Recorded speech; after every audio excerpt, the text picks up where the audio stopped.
And we can begin. Daniel, I'll let you start.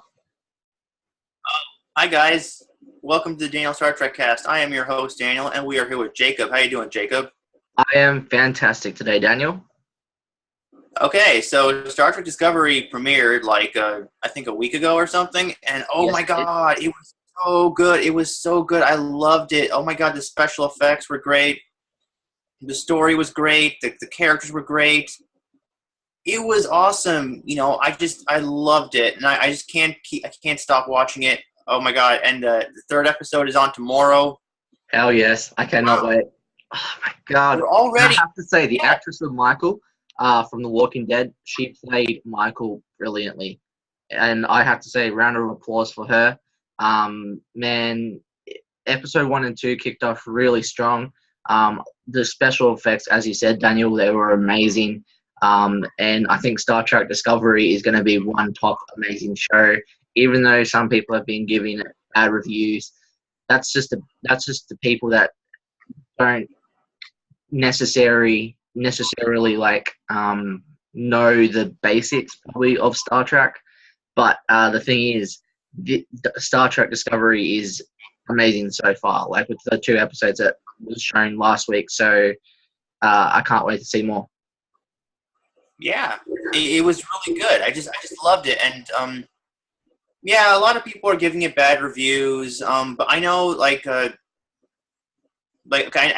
know Fake Host gives it bad reviews. He doesn't like it, and the people on his site don't like it either. And they're like, "Oh, come on, man! I mean, okay, it's not your cup of tea. I get it. Okay, it's not old Star Trek. It's new Star Trek. And people complain." Like for example, Red Letter Media, him and his guy next to him, he's like they're talking about it and like ripping it to pieces. Like,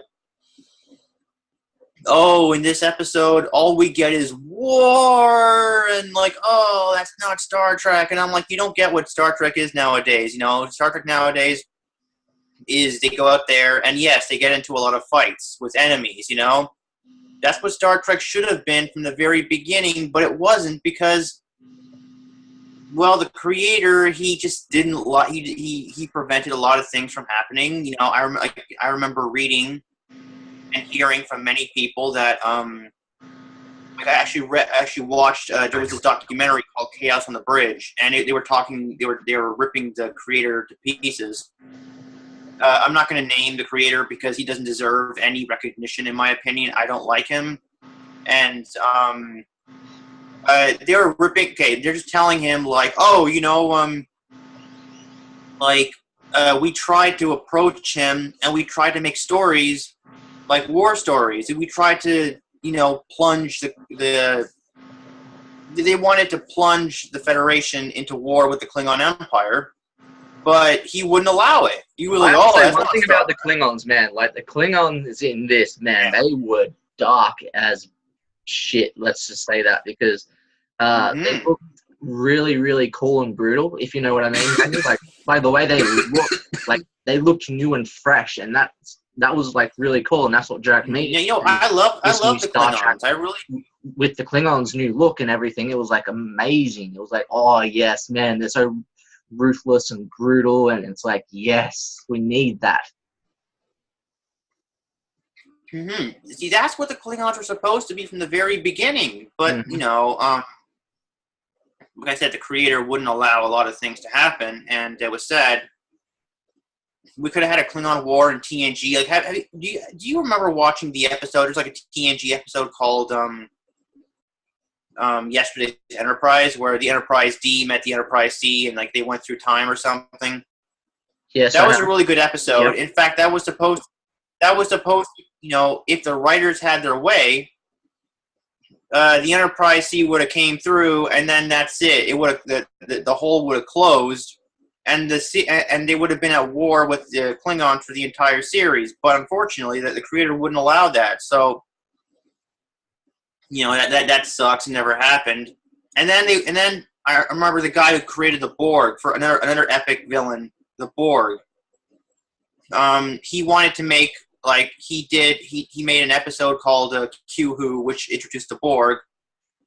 And then another episode called The Best of Both Worlds, where the Borg was invading the Alpha Quadrant. And that was supposed to be a prelude to invasion. They were supposed to be at war with the Borg the entire series, but that didn't happen, and that was really sad. But now, since Gene Roddenberry, oops, I shouldn't say his name because I have no respect for the man. I don't really care for the guy. Roddenberry and again. I'm sorry. That's all good. No, okay. All right, whatever. Him. That guy and his little lapdog, his two lapdogs, Rick Berman and Brendan Braga, they're gone. So they can't wag their finger and say, no, you can't do this. No, you can't do that. Star Trek can't be dark and gritty. It can't be a war series. It has to be this and this and this. They can't do that because they're not here anymore. So now Discovery can go in a different direction. They can go and it went in a brilliant direction, I feel, because like with the first two episodes showing that this new Star Trek in the Mirror Universe, I think it's set up in the Mirror Universe, is it? Yeah, no, it's not in the Mirror Universe. They're saying that it takes place before Enterprise and TOS, but then I'm hearing rumors that it could take place in another timeline. Like maybe it starts off in the original series. Okay. But then, then like something happens where like a J.J. Abrams kind of thing where the timeline splits and they can go in a completely different direction. You know how in episode 1, right? I don't know, but then I'm hearing, no, it doesn't. You know how in episode 1 when Michael went into the Klingons' ship, right? In the very first episode, and discovered that it was like a Klingon ship, and then this Klingon snuck behind her and pretty much knocked her out in a way. I think that Michael didn't make it off that ship, of the Klingon ship. I think she's still on that ship in some way or something like that, but in a sleeping stasis, and she's dreaming this whole thing. You think so? She's still on that sarcophagus ship? I think so. I think so. Oh, that's my theory. But I think that she's still on the Klingon ship from the very first episode, and she's dreaming this whole kind of things that are happening to her, but it's not really happening to her. She's still on the Klingon ship. I don't know if that makes sense or anything. She's in the sleep stasis, possibly. I don't know, but I don't know. What do you think about that, Daniel? Yeah, that would be kind of cool. And Michelle Yeoh, she her character Captain Philippa Georgiou, she got killed. Yeah, she got killed in the ending. I was like, what? No way! And she was the coolest kind of commander on the ship. And I was like, when she got killed, I was like, no, they killed her off in the second episode. Why did they do that?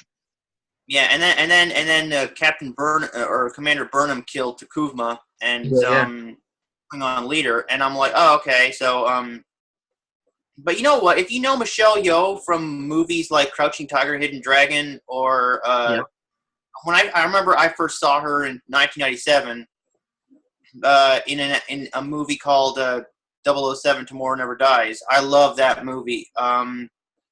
That was the first martial arts movie, actually. Well, it wasn't really a martial arts movie, but it did have Michelle Yeoh kicking a lot of ass in there. Okay. And I know it was 20 years ago, but she was really good at it. She's a really good martial artist. I mean, she was badass in the second episode. When I saw her fighting, I was like, hell yeah, she can handle herself. Yeah, but she's not. I know it's a different character, but she should still be somewhat the same, right? Yeah. She should be jumping around.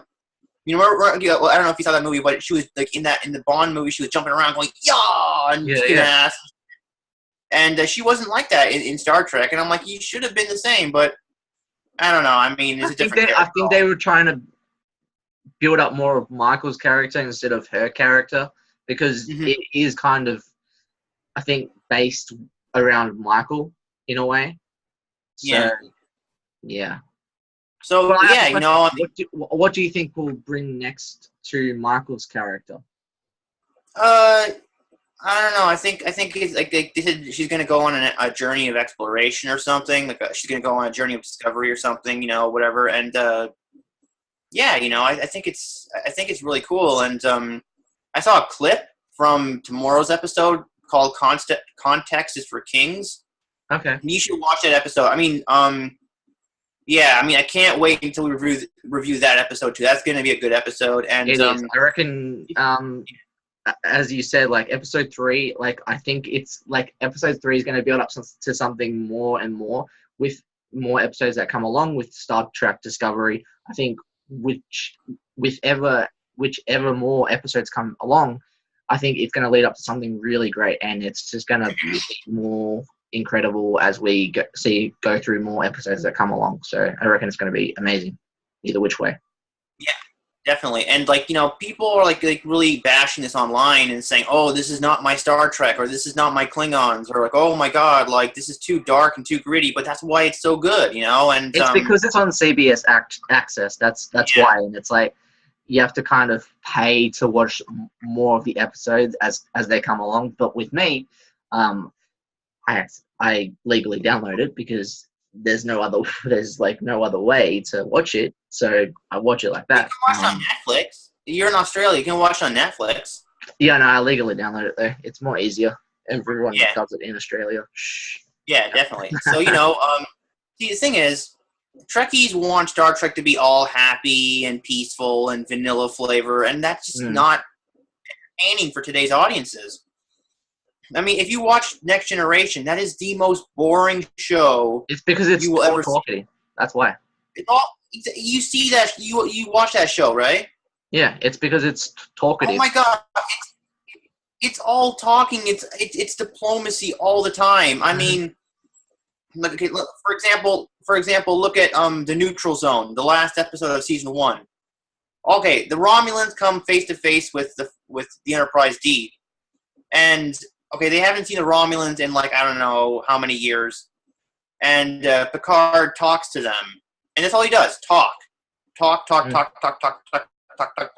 in the end, the Romulans go their separate way. They're like, "Oh, this guy is so fucking boring as hell."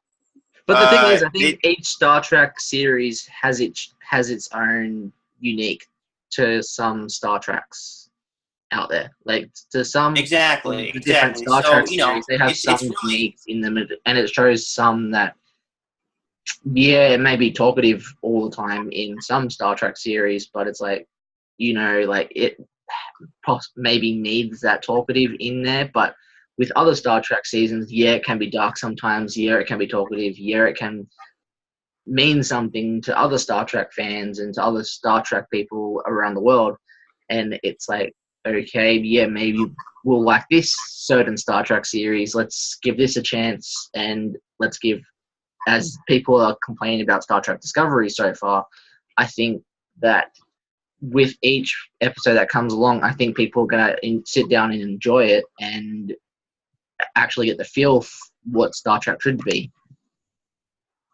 Yeah, so like exactly, and like I like they keep on saying this series will tie in to it'll tie into the Prime Universe Trek, right? And some people are saying, oh, this can't be Prime Universe because the technology is way too advanced.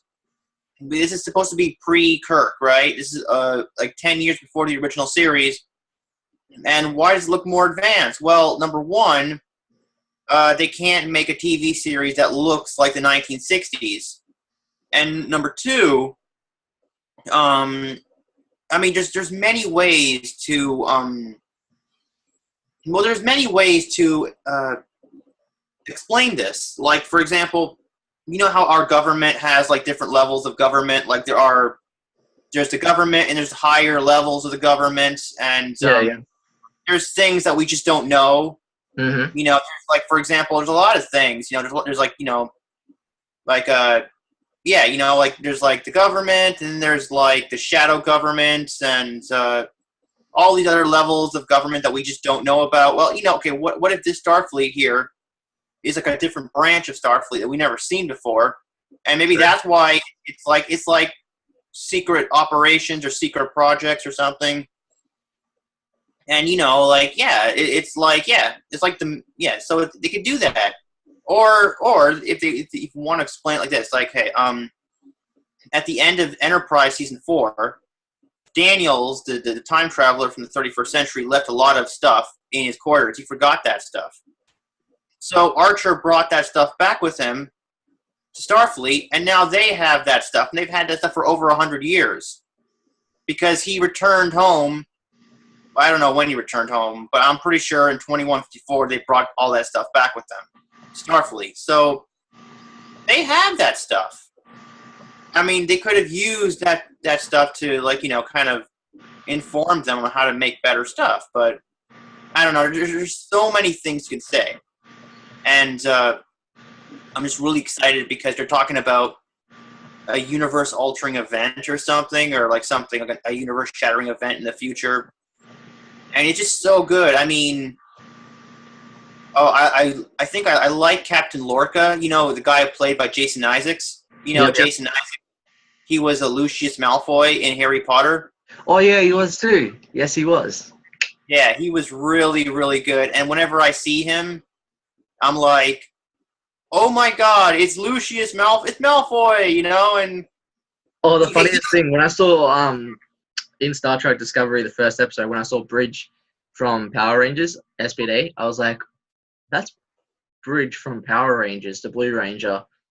And I was like, what the heck? And then the next day, on a Power Rangers site, it showed Star Trek Discovery photo of the actor of Bridge from Power Rangers SPD, and they showed him in Star Trek. I was like, yeah, that was him. I was so right. I knew it was him.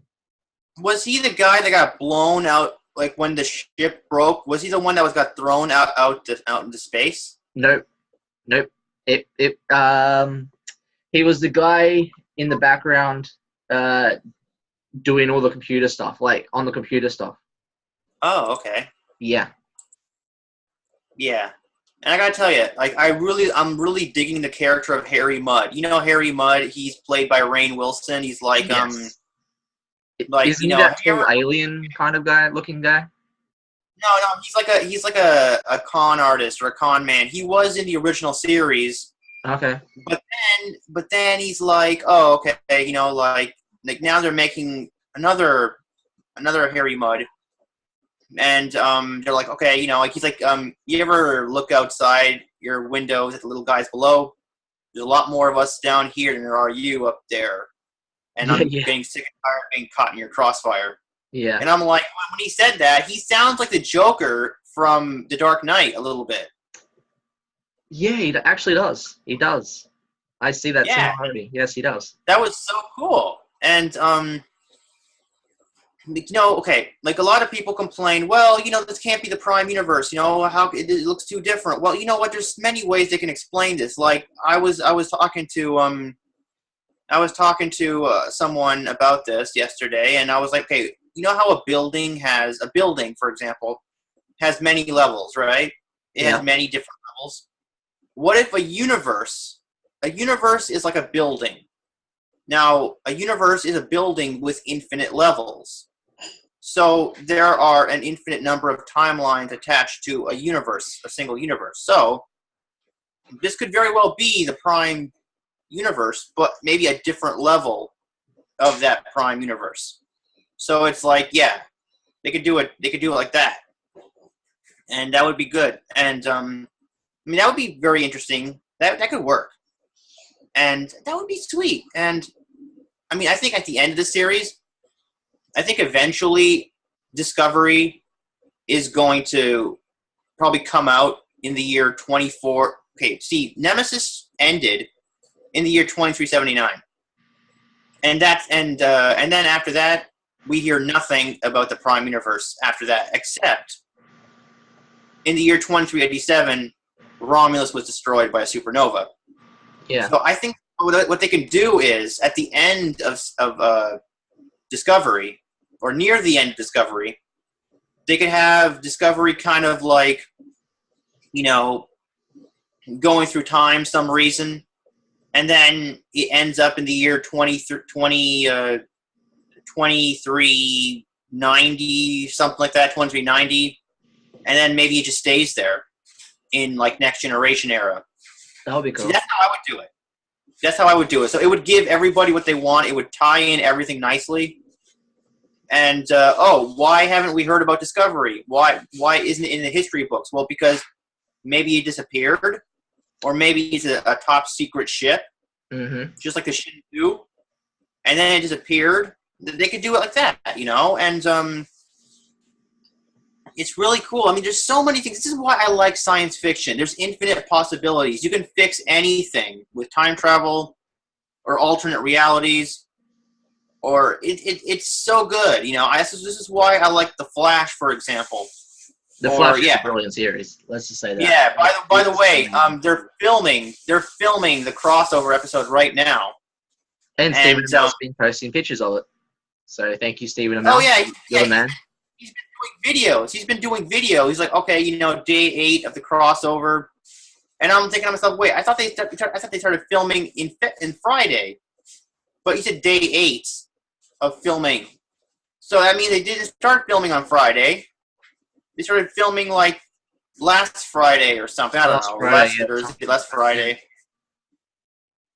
So, oh my God, you know, like, yeah, you know, like, okay, anyways, like, I know this isn't a flash cast, but let me just say right here, you know, Crisis on Earth X is going to be about them going to Earth X. Finally, Arrow gets to go to a different Earth. Hell yeah. How many times does Arrow go to an alternate Earth? Never. Just like last year was special. How many times does Arrow go into space? Never. He never goes into space. And now it's the first time. He finally goes. Have you seen those videos where he posts his videos? I see a lot of his videos on Facebook and stuff. Yeah, so... Oh, yeah, and Prometheus is coming back, you know? Is he coming back? Yeah, from Earth X, but it's not going to be Adrian Chase. It's going to be somebody completely new. Okay. Well, I'd never So didn't know that. And then there's like a version of Supergirl called Overgirl, you know? Okay. And yeah, there's like a Flash, and it's going to be like he's going to have a reverse Flash suit with an SS on his suit. Ooh, that's cool. Then, so I'm like, wow, just think about it. On Earth X, there's a Krypton? Oh my God, because obviously there has to be a Krypton because there's a Overgirl is there. So how come that Barry is the only universe that doesn't have a Krypton? I do not know that. That's a good question. Yeah, you know, unless, you know, I'm thinking maybe he did have a Krypton, but maybe nobody got off and everybody died. Wibbly wobbly, timey wimey, who knows? It's just crazy. So it's awesome, you know, and that's why time travel is the bomb. Oh, it's the bomb, you know. I love time travel is so good, you know, and we're gonna get a new version of Captain Cold this year. Yes. From the Flashpoint timeline. This Captain Cold is not going to be the one that we know. You know, it's going to be a different one. Yeah. Yeah, and I think this version is going to be a hero rather than a villain. So Mick Rory's going to be happy. I like the hero version of Captain Cold back in Legends Season 1. Yeah. So that's he's going to be happy. Like, Mick Rory's going to be happy to have Captain Cold back on the team, but he's not going to be happy because he's going to be like, well, this isn't the Captain Cold that I know. You know, it's a different version, you know, because he's not a criminal. Yeah. So, but you know what? See, this is my theory, okay? I'm thinking that maybe they can do this. I mean, this is how I would do it. Captain Cold, he dies at the end of time, right? But the explosion is so powerful. Now, we know reincarnation exists in this universe, right? Yeah. What if the explosion was so powerful that it sent him into Earth X universe, and he was reincarnated. He had a whole different life.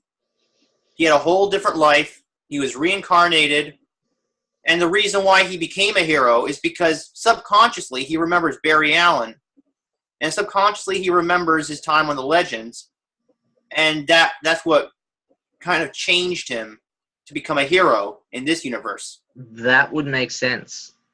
I see where you're coming at from there, Daniel. That would make complete sense. Like, yeah. I see where you're coming from there.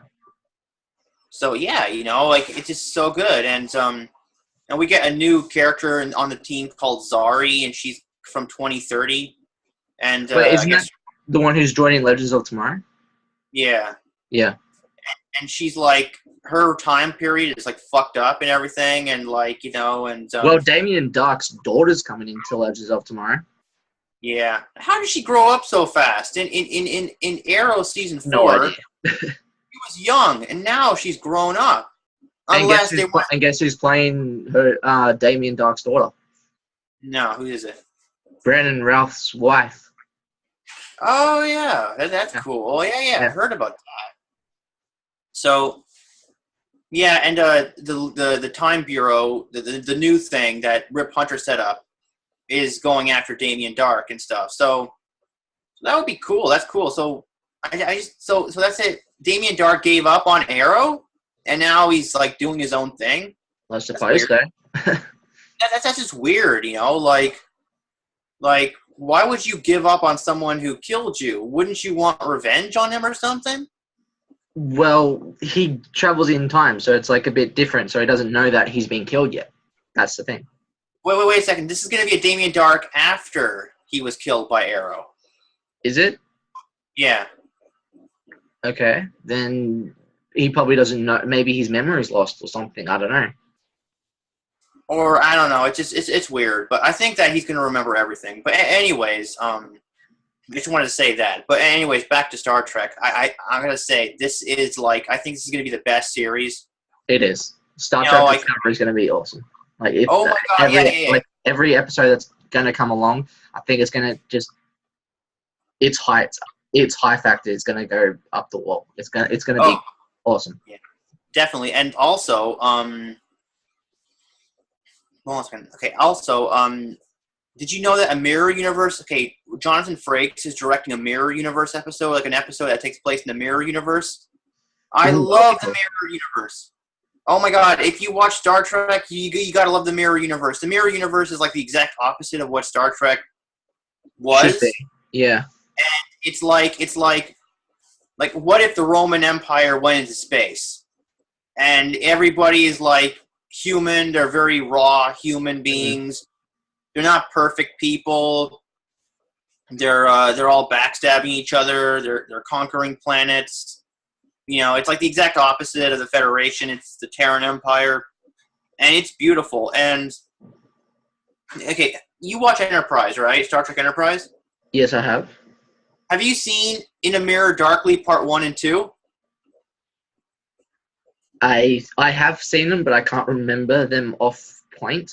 Yes. Oh my god, those episodes were so good. They were so good, and those episodes were so good that number one, they're in the Mirror Universe episodes, or okay, In a Mirror Darkly Part 1 and 2 are among the top 10 best episodes of all time of Star Trek. I think they're number 4 in that list, and it was so good that they were going to do a spin-off series set in the Mirror Universe. But unfortunately, Enterprise was canceled. It never happened.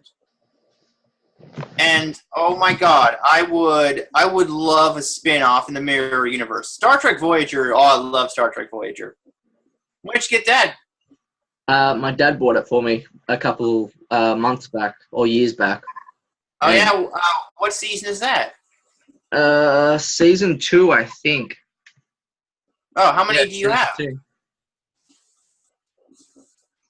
So yeah. How many do you have? Only this one at the moment. Oh yeah, are you liking it? I haven't watched it yet, actually, because I haven't got in the middle. Because I've been watching like Flash and Legends and all the DC shows so far. So it's like been watching all the shows so far. So, but I will get around to watching this at some point, and we can do reviews of Voyager if you want. So that would be cool. Yeah, sure. But In a Mirror Darkly was so popular that they were going to do a spin-off set in the Mirror Universe. But unfortunately, Enterprise was canceled in 2004, so they couldn't they couldn't. They abandoned all plans of it, and that's really sad. But number one, Alex Kurtzman is talking about a spin-off. No, he's talking about spin-offs in this universe, right? And he's talking about there's spin-offs in the future. And number two, they're doing a Mirror Universe episode directed by Jonathan Frakes, who was number one in Next Generation. That's gonna be cool. I can't wait for that Mirror you never Universe know. episode. You never know. Depending on how good the Mirror Universe episode is, they could spin off in that universe. They could revive plans of doing a spin-off in that universe. They're saying that Mirror Universe episode that's coming is going to have something to do with what's happening on the show. It's going to have a deeper thing on what's happening on the show.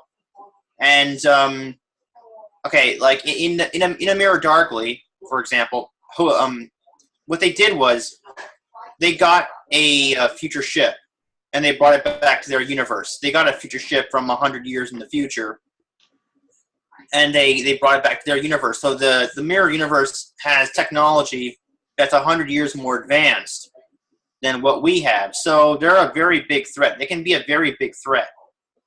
And I'm thinking that maybe it's going to tie in somehow. I'm hoping so, at least. That would be so great. I have a feeling it will. I have a feeling it will God. tie into some way.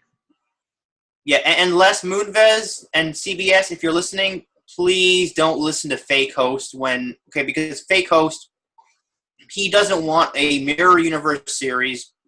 You know, he's very critical. Whenever I mention a Mirror Universe series, he shakes his head, he lowers his brow, and he's very critical at my idea.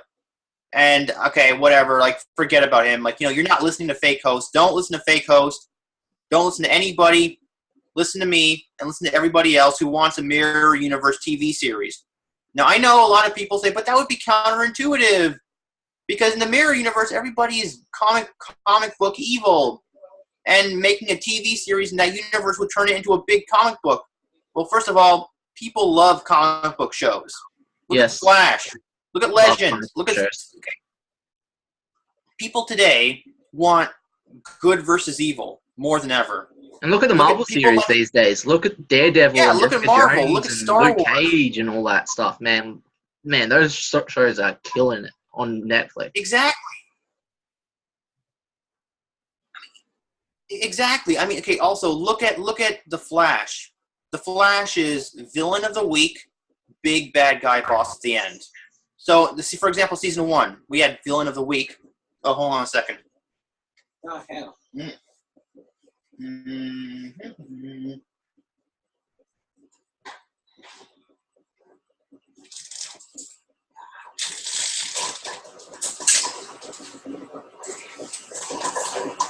Okay.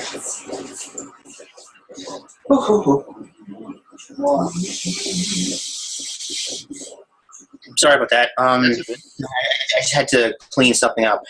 Anyways, listen. Okay, so villain of the week, big bad guy, boss at the end. That's what TV shows are, right? Yeah. Nowadays. We had Zoom season. No, not Zoom. We had Zoom season 2.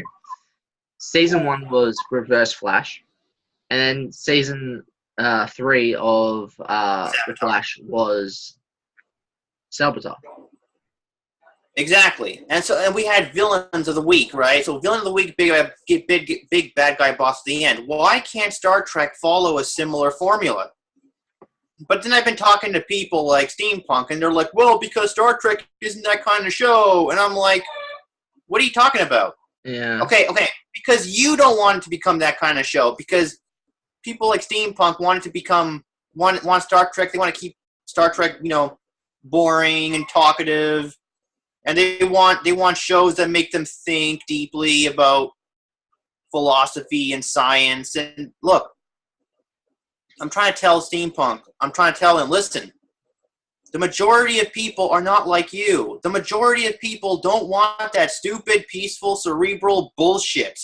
The majority want Star Wars. Yeah. The majority want The Flash and Arrow. And look at the Legend. ships, like the ships in Star Trek Discovery, how they made that ship noise when the ships kept popping up. I loved Steampunk's opinion on that. Like that, man, Mhm. like the ship part when all the ships started flickering up, the noises, man, that was amazing. Like the sound effects was amazing with the ships just popping up and everything. Like the laser effects, man, everything about that those parts were amazing. Oh my god, yeah. And okay, when you watch the episode, don't you feel like you're watching a movie at the cinema? Yes. Oh my god, it is so cinematic. It is so awesome. You forget you're watching a TV series. Mm-hmm. Apparently, all the episodes are going to be like this. All of them. They're all filmed. Thank God. Yeah. Thank God, CBS. Thanks God, CBS Access. Thank you. Yeah, this could be the future, you know, and like, oh my god, like, yeah, like I want to see a movie on my TV screen, and it's so good. And okay, also, let's go back to 1 second. What did you think about Michael killing the torchbearer on the ship by accident? Remember, she turned on her suit, she rammed into him by accident, and all of a sudden his sword went, like, you know, through the guy. It went through him, right? Yeah.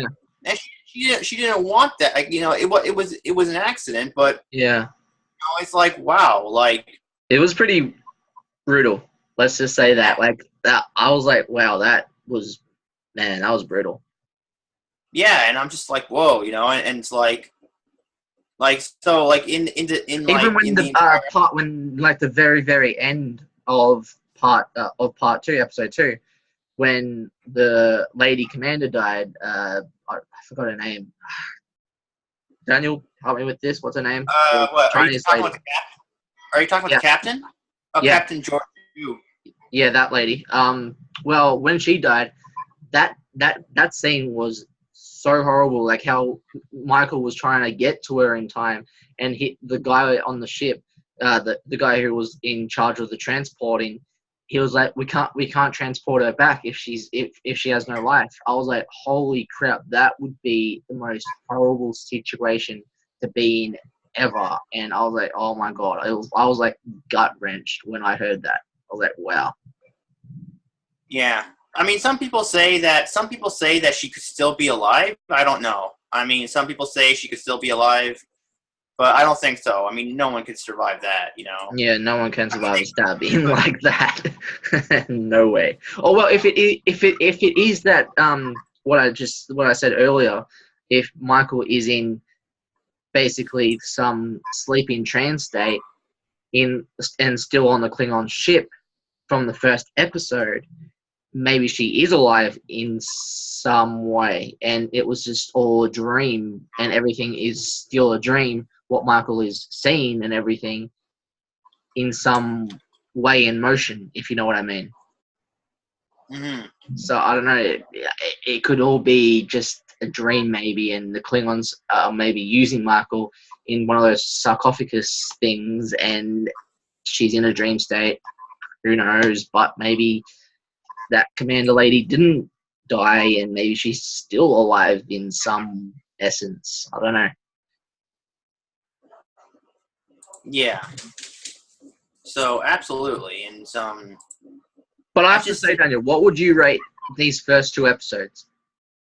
Okay, I would rate it an 8 out of 10. It would have been perfect, but see, it doesn't take place after Nemesis. Yeah. If it took place after Nemesis, I would have been like, you know what? I give it a 10. I would give it a 12 out of 10. But it's like a prequel, another prequel. So I'm like, I don't know about that. It's okay. It's not perfect, you know, but For me, you know I'd probably what? have to give it. The thing is, I haven't seen old Star Trek.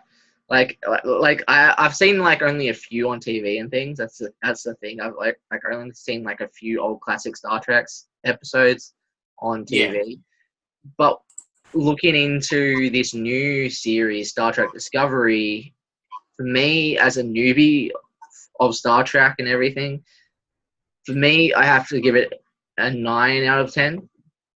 because I'm a newbie coming into it, and I think this series, Star Trek Discovery, will bring in new people, new Star Trek fans, and like Doctor Who, how Doctor Who started back in 2005.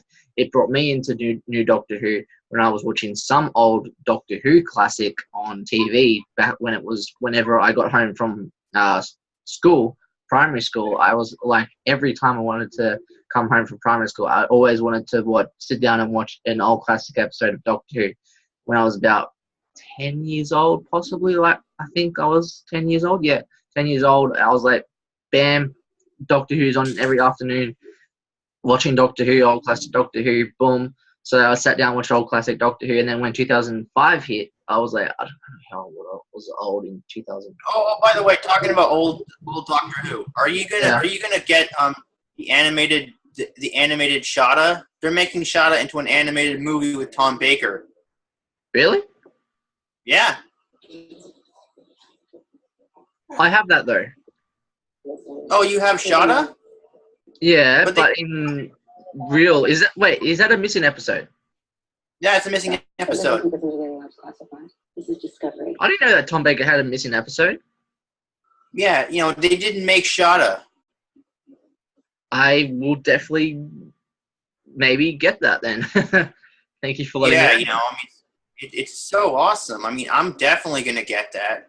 I love it. Oh, when I was in this club last Friday, the lady who I met, she loved the Klingons. So shout out to her, because she loved the Klingons, and she said she really enjoyed what the Klingons look like and stuff, and she really enjoyed what the Klingons look like, and she said they looked really dark, and she said they probably needed a bit more to them, but she said she enjoyed them either way. So shout out to the lady in the club.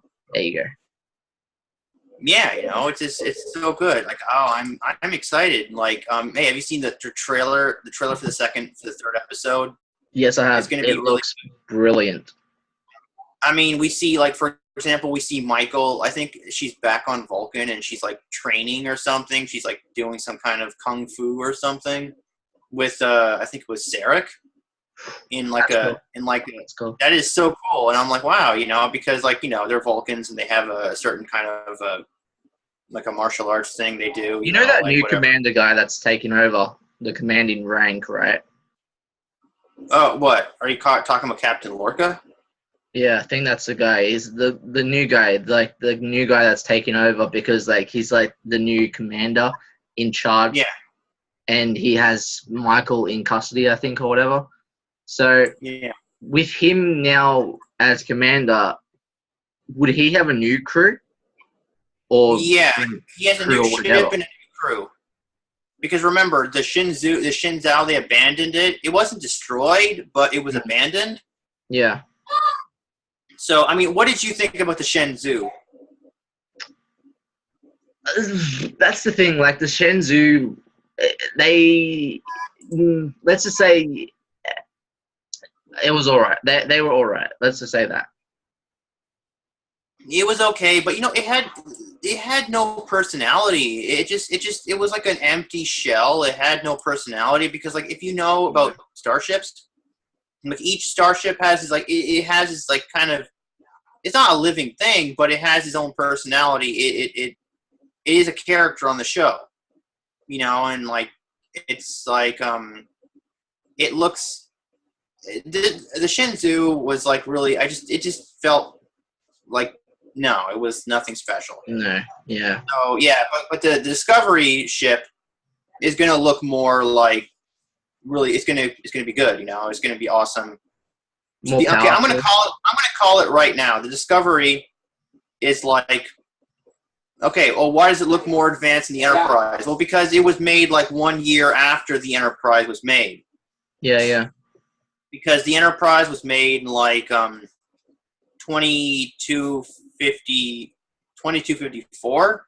It was launched in 2254, and Discovery was launched in 2255. So it was made like a year later. So, I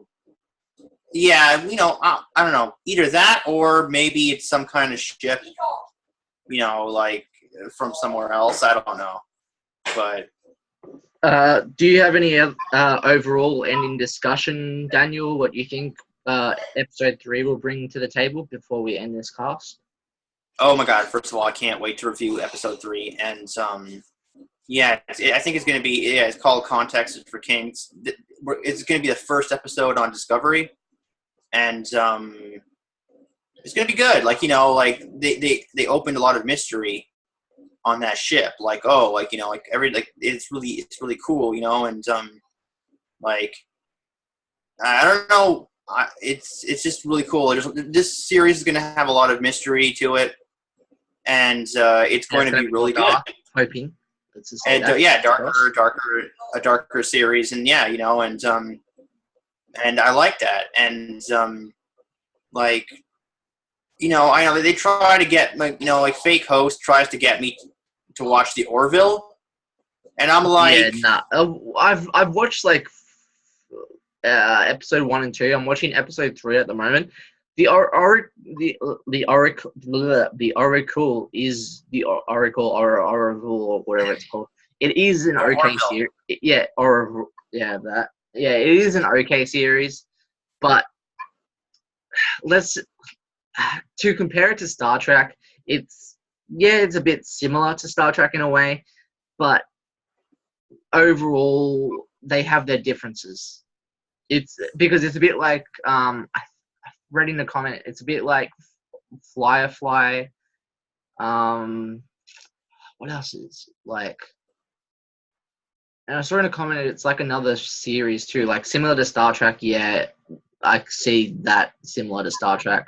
Firefly, it's similar to Firefly, and there's another series that it's similar to. If anyone knows what the third one's similar to, please comment your thoughts down below. What it's like similar to, what the Oracle is similar to. If you guys can comment your thoughts down below. But overall, love Star Trek Discovery. It was amazing. The first 2 episodes were amazing. Can't wait for episode 3. And thank you, Daniel, Star Trek cast, viewers, subscribers. Please subscribe to the Galaxy Metro channel for more Daniel Star Trek cast. And we will definitely be doing episode 3 review sometime next weekend because I am working this weekend. So stay tuned for episode 3 review. And yeah, fingers crossed, Star Trek Discovery keeps on being amazing, which it will. And to Daniel, I'll let you end this off.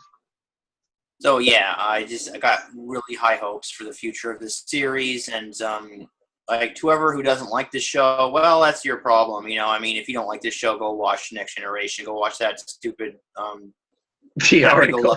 Garbage, Yeah. So this series is for the newbies, and for fans of today, for fans who would like a little grittier series. Live long and prosper. It's great. Live long and prosper, everybody. And I'm really excited for the Mirror episodes and how it's going to tie into the whole Mirror. Yep. And let's hope for a Mirror Universe series, please. Like CBS, Les Moonves, Mike. What's his name? I forgot. The guy who created Nicholas Meyer. Please do a series set in the Mirror Universe. Or how about if you want to do a Next Generation era series, do a Mirror Universe series set in the Mirror Universe, like after Deep Space Nine. That would be really good. That was good. Yeah, just do it. Yeah, just do it. Deep Space Nine was really good, and let's just do it. Anyways, everyone live long and prosper. And live long and prosper. Bye for now. Bye for now. All right. Bye-bye.